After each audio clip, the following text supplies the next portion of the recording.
Hello and welcome to 5-Year Club video number 195. The super compact do it on my phone edition. So we're out of our natural environment here, but we're going to keep going anyway because we will stay consistent. I have multiple personalities. No.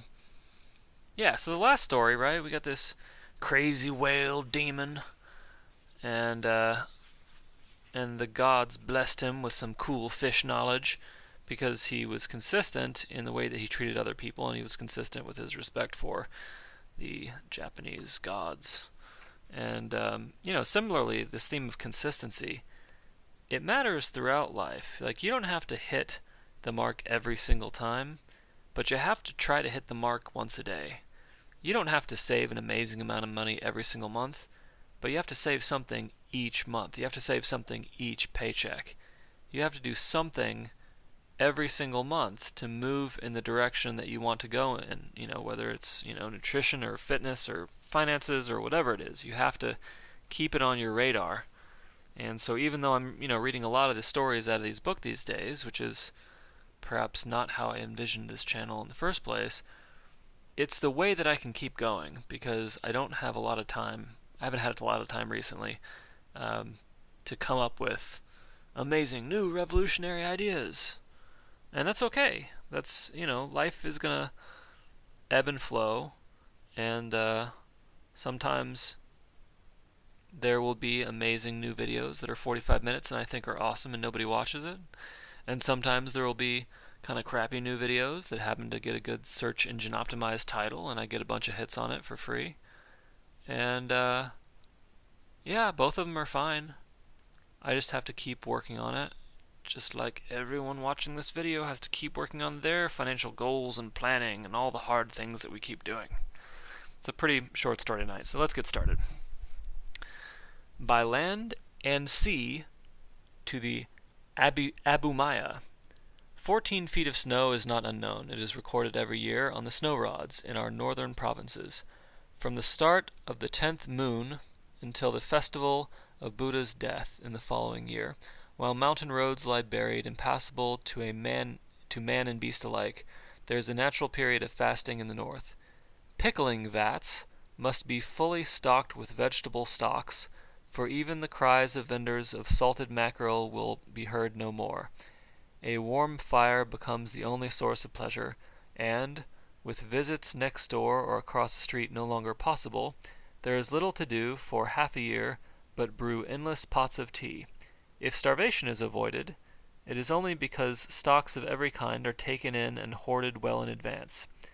But if goods for such remote coastal and mountain places were transported by land, their prices would be extortionate, and people would find it difficult to keep alive. Wherefore the world may be truly thankful for the blessing of ships.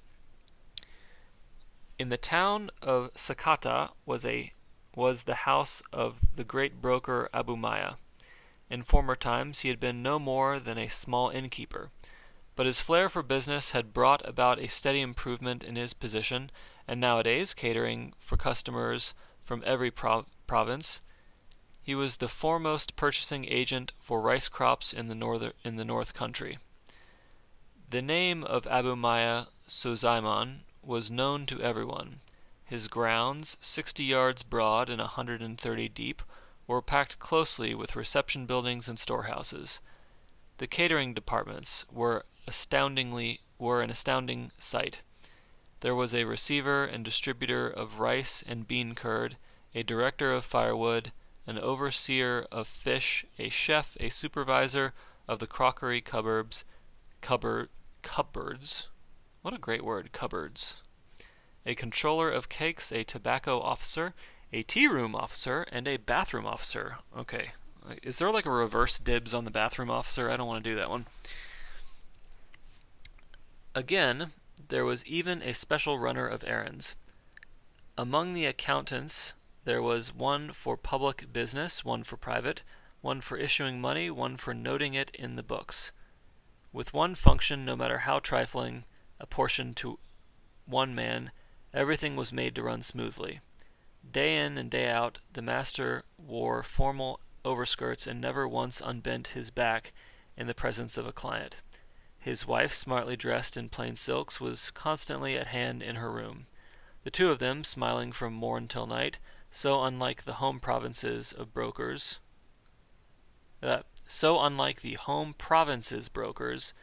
did all they could to please, and their business was always their first consideration. The reception rooms were numberless, and a separate one was allotted to each client. In Kyoto, the brokers have lotus leaf girls. But in these parts they are called service girls, and 36 or 7 of them were employed at the Amubiya. For their dress, the 6 layers underneath were silk, the outer garment cotton with vertical strips. The waistband, bound at the back, was generally a strip of Kyoto gold braid. These girls too had an overseer who instructed them, and who allotted each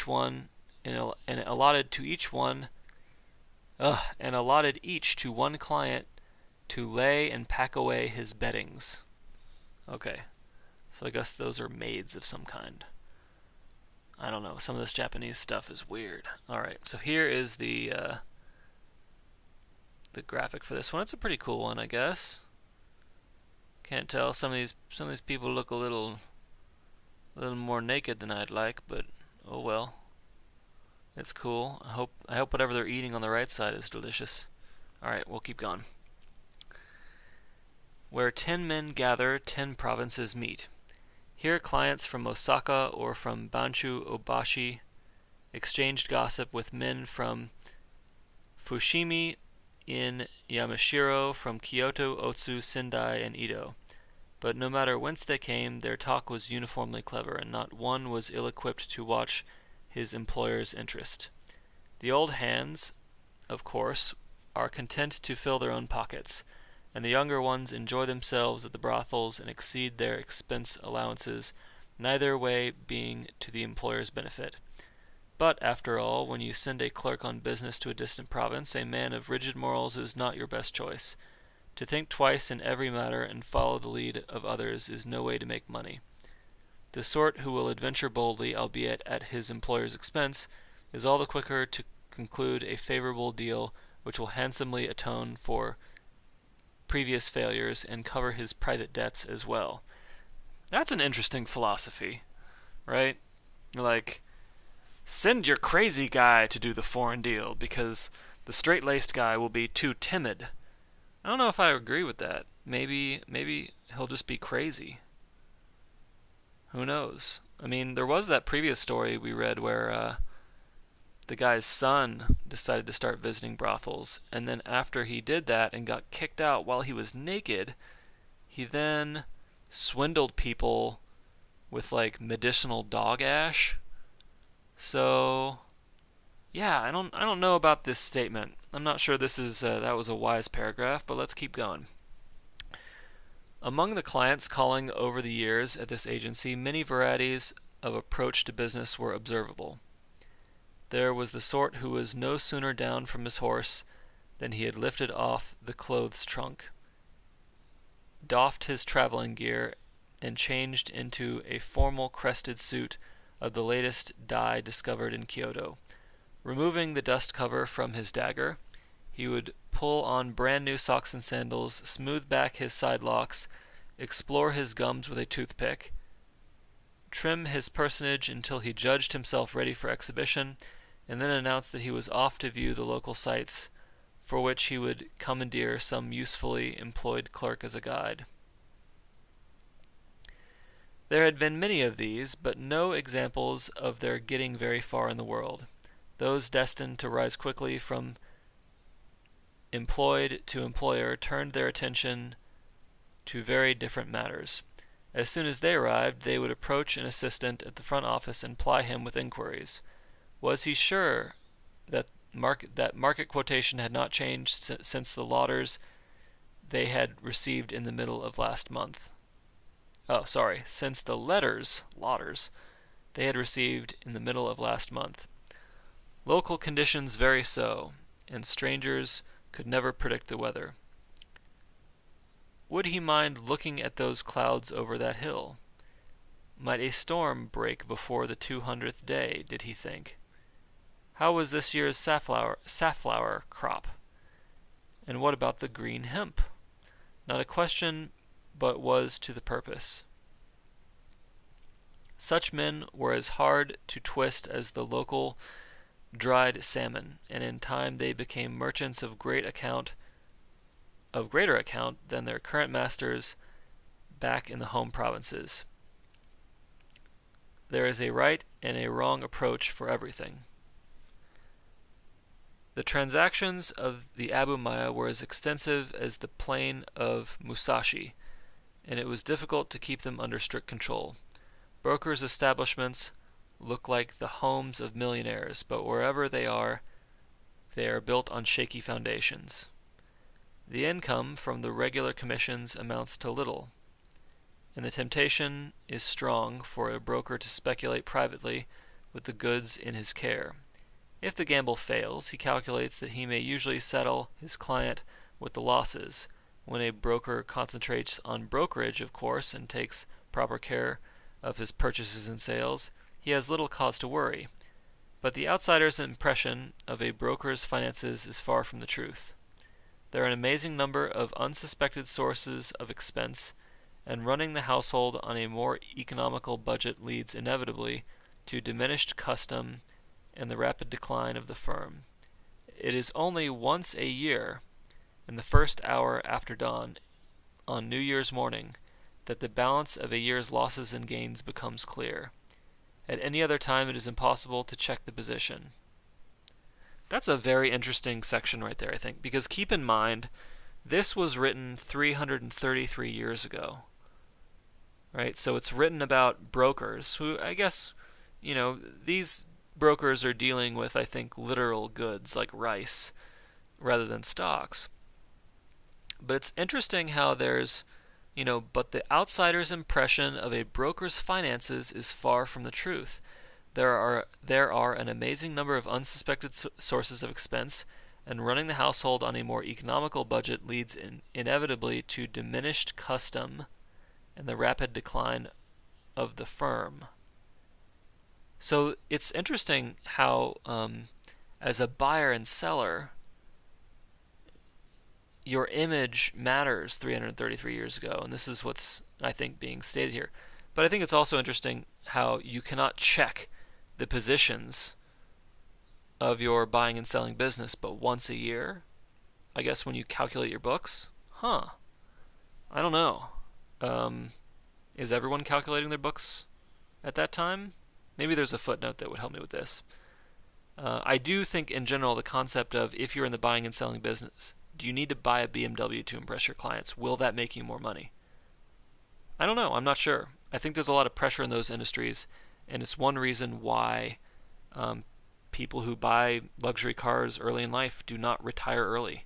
They do not grow net worth early because all of their productivity and sales is being slurped up into their car. All right, we'll keep going. At any other time, it is impossible to check the position. This was once the case at the Amubiya too. But one year, when business was good, the master purchased in the 12th moon the complete requisites of the catering department for the coming year. The department was thus concerned during that period with receipts alone, and a trap was cut in the lid of a large wooden trunk to catch the takings as they came in.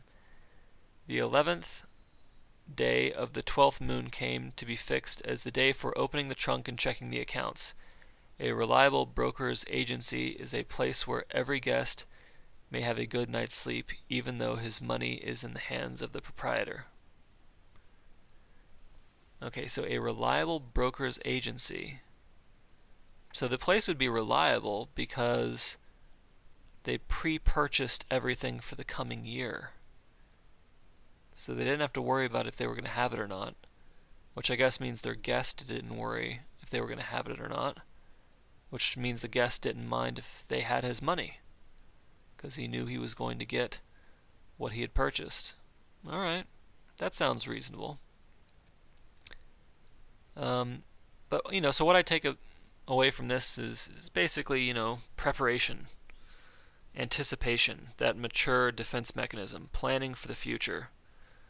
that is what video number 195 is emphasizing, by land and sea to the Amubiya. Alright, well that's it for video number 195. I hope you enjoyed it. I hope that I can upload this video easily and it works well. But other than that, have a fabulous evening.